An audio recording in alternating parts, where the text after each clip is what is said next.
सूरत रे जो खबर आसी प्रधानमंत्री नरेंद्र मोदी देखा कि सूरत रे जो अभिभाषण वर्तमान समय रखुंट कौन कहते प्रधानमंत्री आसतु सुनिबा। परिचय बन जाती है। अब दुनिया में कोई भी कहेगा डायमंड बुर्स तो सूरत का नाम साथ आएगा, भारत का नाम भी आएगा। सूरत डायमंड बुर्स भारतीय डिजाइन, भारतीय डिजाइनर्स, भारतीय मटेरियल और भारतीय कंसेप्ट के सामर्थ्य को दिखाता है।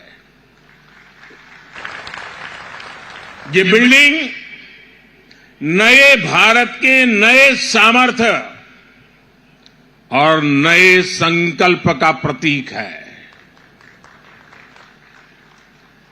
मैं सूरत डायमंड बुर्स के लिए डायमंड इंडस्ट्री को, सूरत को, गुजरात को, पूरे देश को बधाई देता हूं।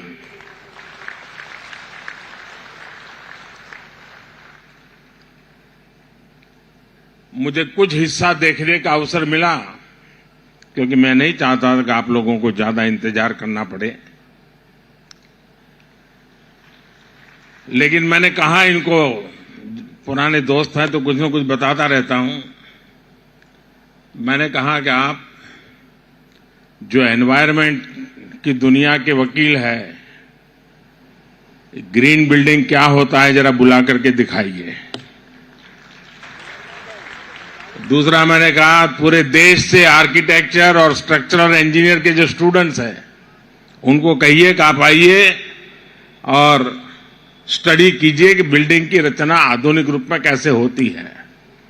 और मैंने ये भी कहा कि लैंडस्केपिंग कैसे हो, पंच तत्व की कल्पना क्या होती है, उसको देखने के लिए भी लैंडस्केप की दुनिया में जो काम करते हैं उनको भी बुलाइए।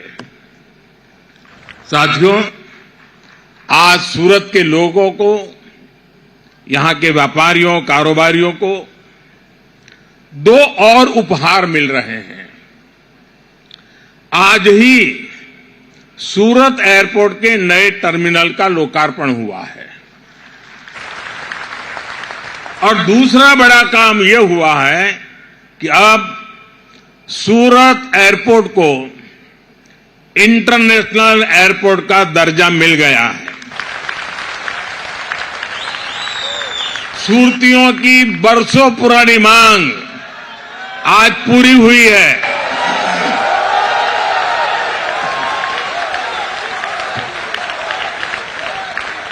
और मुझे याद है जब मैं पहले आता था यहां तो सूरत का एयरपोर्ट कभी कभी लगता है बस स्टेशन ज्यादा अच्छा कि एयरपोर्ट अच्छा। बस स्टेशन अच्छा लगता नहीं था, एक झोपड़ी जैसा था। आज कहां से कहां पहुंच गए, ये सूरत का सामर्थ्य दिखाता है। सूरत से दुबई की फ्लाइट आज से शुरू हो रही है। बहुत जल्द हांगकांग के लिए भी फ्लाइट शुरू होगी। गुजरात के साथ ही, और आज जब ये सूरत का एयरपोर्ट बना है तब गुजरात में अब 3 इंटरनेशनल एयरपोर्ट हो गए हैं। इससे डायमंड के अलावा यहां की textile industry, tourism industry, education और स्किल सहित हर सेक्टर को लाभ होगा। मैं शानदार टर्मिनल और इंटरनेशनल एयरपोर्ट के लिए सूरत वासियों को, गुजरात वासियों को बहुत बहुत बधाई देता हूं। मेरे परिवारजनों, सूरत शहर के साथ मेरा जो आत्मीय लगाव है उसको शब्दों में बयां करने की जरूरत नहीं है, आप लोग भली भांति जानते हैं। सूरत ने मुझे बहुत कुछ सिखाया है। और सूरत ने सिखाया है कि जब सबका प्रयास होता है तो हम कैसे बड़ी से बड़ी चुनौतियों का सामना कर सकते हैं।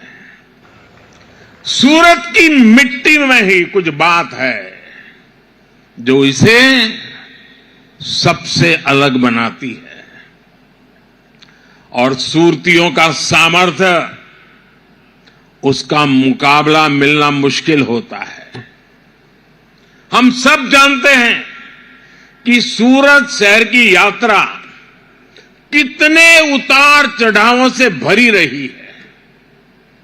अंग्रेज भी यहां का वैभव देखकर सबसे पहले सूरत आए थे। एक जमाने में दुनिया के सबसे बड़े समुद्री जहाज सूरत में ही बना करते थे। सूरत के इतिहास में अनेक बार बड़े बड़े संकट आए, लेकिन सूरतियों ने मिलकर हर एक से मुकाबला किया। वो भी एक वक्त था, कहते थे कि 84 देशों के शिप के झंडे यहां फहरते थे। और आज जब मथुर भाई बता रहे थे कब 125 देशों के झंडे यहां फहरने वाले हैं।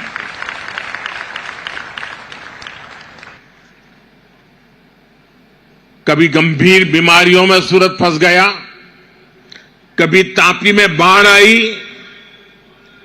मैंने तो वो दौर निकट से देखा है जब भांति भांति की निराशा फैलाई गई, सूरत की स्पिरिट को चुनौती दी गई।